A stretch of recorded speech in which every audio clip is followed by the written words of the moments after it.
record. Hey everyone! Wow, thanks for joining us today. Hopefully you're doing okay. We were supposed to be meeting all together to have this real talk in person, but it's quarantine season here in North Carolina, but we still knew that we had stuff that we really wanted to talk about today. So we decided to do this over Zoom. So I have a few of my friends joining us, and I know you know exactly who they are because I know you've seen their faces at church. They're all amazing, anointed, and talented worship leaders. And so I'm going to introduce them really quickly. We've got Edgar, Anna, Mike, and Tiff. And so we're going to be, chatting along today. And I think you're going to like today's discussion. But I want to start here. Guys, how is quarantine going for you right now? Honestly, it's like day 2 and I'm kind of going crazy. It was like 9 p.m. last night. I'm like, I have to get out of this house. I have to go somewhere. So I'm doing my best to adjust, but it's been hard. And you have roommates, right? Yes. Do you want to kill them yet? No, we've kind of all like picked our little corner of the house and just kind of keep to ourselves for the most part. Okay, do you get the smallest corner or the biggest corner? I picked the couch, so I got the good setup. Winner. Well, let's see. I'm fine with my roommate, which is my wife, but as far as her being fine with me, I've already been shushed multiple times because she's been on like work phone calls. Really? Like, take it outside, go outside. I'm like, it's my house too, Somebody told me this morning that if you have one extra snack a day while we're on quarantine, that you'll gain 1 pound a week. And that's just one extra snack a day. Please, there you go. Isn't that terrifying? No, please, God, I need that to happen to me. I really do. I really need that. Be able to sit down out on the straight bone. I know, but let's jump into this discussion real quick. I don't know why I'm coughing. I promise I don't have. Yeah, I'm about to say, man. Whatever. You didn't know you've been coughing, Jay. He's coughing. Just stay away. Good thing we're on a screen. Oh my gosh. No, but for real, like, I've heard so many people recently just talk about how, like, man, Corona is making people go crazy. And, like, some people are like, no, but, this is the perfect time to trust God. But I don't know. It's just like so weird because on one side I hear what people say about like, no, like you can trust God through it, but on the other side it's like, what is God trying to do in this? Like can we really trust that God is still in control when it just feels like the whole world is in a crazy upside down season? And so I want to start there. Like, right. How are you guys kind of dealing with this whole thing of like, man, there's a lot of fear and anxiety, but people are saying, oh, but like, God is still in control. It's been interesting because I've heard it from different perspectives. So I've had several really good friends not really be affected like financially at all. Yeah. But I've also had some really close friends either get massive pay cuts or like lose like their job entirely because they're like hourly workers or whatever. And like as a friend, it's really hard to kind of like encourage them in that way because I mean you want to say that, but at the same time it's like something to eat. And like it's been interesting just to see both sides kind of say it like, I'm trusting God and God's in control. And for me it really has been a faith lesson just to see both sides still believe it. And the question then becomes like what do you think God's heart is behind all of this?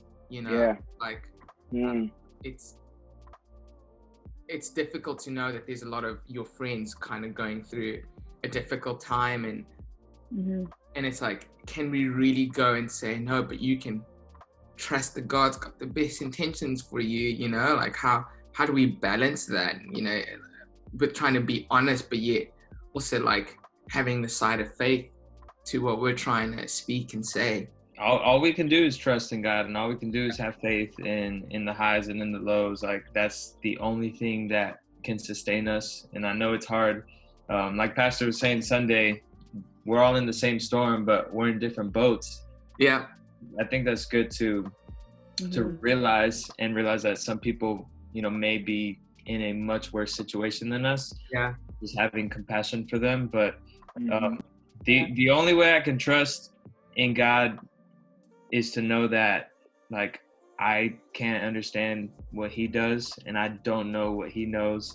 And even though this may seem like such a big thing and something that's taken, eternity, for him it just might be like a moment and something so small that he's already working, the solution, or he's already has something on the other side for us. And that's the only thing I can hold on to, that I just don't understand, but I know who does. And I think a lot of people who might be watching, this are like in a season where they're learning how to trust God. So Anna, for you, what have been some things or that you've learned on the best ways to trust God, or what has been some of the steps that you've taken to get to a place where you can trust God a little bit more? That's a big question.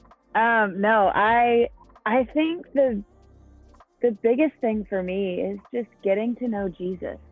Wow. Getting to know Jesus better and getting to know his heart, because if we can look at what's going on through the lens of Jesus Christ, then it's so much easier to trust him in it. Even if it doesn't make it easy, because it doesn't necessarily have to be easy to trust God. But if we know Jesus and we know why he came, we know that he came and he died for us.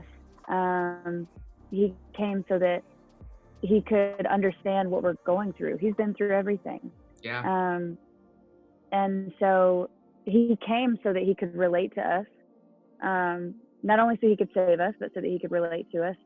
So anything we bring to him, he's been through already. Anything we bring to him, he knows how it ends, but he also knows how it feels right now. Okay, and I think now good. No, I think for me that makes it so much sweeter to trust Jesus in times when it's really difficult to. I mean, you're so right. It reminds me of the story in Mark chapter 4, verse 35 to 41, where disciples are on the boat with Jesus, and the storm hits the boat, and they're all freaking out. I'm talking about, this was like Corona 1.0, okay? Like, they're like, we're about to die. They weren't just coughing, I'm sure Peter was like, man, Jesus, I can't even swim, even though he was a fisherman. He's like, I don't even know how to do this, Jesus. Tell me, how am I supposed to do this? And they wake him up, and Jesus was in the boat. And I think that's like a good reminder of how he's in it with us. He's not just waiting for us on the other side, but he's in the storm with us. And I feel like that's where trust begins. It's understanding that it's one thing to know a friend who's like, I got your back, but when you're in a fight, they're standing on the outside. You know what I mean? Like, I remember when I got into my very first fight, I was 17 years old, because I was really short growing up. 17 for your first fight? Look, let me tell you why. Okay, I'm short. Man, come on. Okay, I'm short, and so growing up, I knew that like I had no chance against all the taller guys. But this one time, this one guy said something about my mom, and bro, I lost it.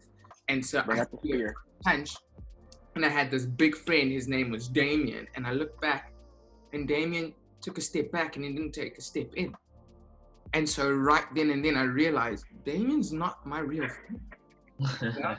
And it's one thing to have a friend to say, hey, I've got your back, but when the fight gets, going, they take a step back. And it's another thing to have a friend to say, hey, I'm going to be with you in the boat. And that's really where trust gets built. And so, Tiff, I can see you nodding your head there. You've been in fights too, I take it, you. Yeah, I'm super tough, if you can't tell. I love what you were saying. And just like, what other option do we have? Yeah. Like, than to trust God. And just, to me, it's like the miracle is learning to trust God in the actual storm. Like, what is trust and what is faith when the seas are smooth and it's smooth sailing and everything is fine? Mm-hmm. What is our faith made of? Is it made of like good times? Is it made of just like security?